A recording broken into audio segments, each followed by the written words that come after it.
மகாராஷ்டிரா மாநிலத்தின் மூத்த அரசியல் தலைவரும் துணை முதல்வருமான அஜித் பவார் இன்று காலை புனே மாவட்டம் பாராமதியில் நிகழ்ந்த கோர விமான விபத்தில் காலமானார். இந்த விபத்தில் அவருடன் பயணித்த பாதுகாப்பு அதிகாரி மற்றும் விமானிகள் உட்பட மொத்தம் 6 பேர் உயிரிழந்ததாக அதிகாரப்பூர்வ தகவல்கள் தெரிவிக்கின்றன.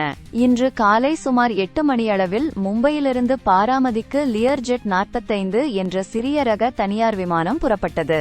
பாராமதி விமான நிலையத்தில் தரையிறங்க முயன்றபோது சுமார் 8:45 மணியளவில் அங்கு நிலவிய மோசமான வானிலை மற்றும் தொழில்நுட்ப கோளாறு காரணமாக விமானம் கட்டுப்பாட்டை இழந்தது. தரையிறங்க முயன்ற கடைசி நேரத்தில் ரன்வேயை விட்டு விலகி விழுந்த விமானம் அடுத்த சில வினாடிகளில் வெடித்து சிதறியது. விமானத்தில் முழுமையாக எரிபொருள் நிரப்பப்பட்டிருந்ததால் தீ மளமளவென பரவி விமானம் முழுவதும் கருகியது.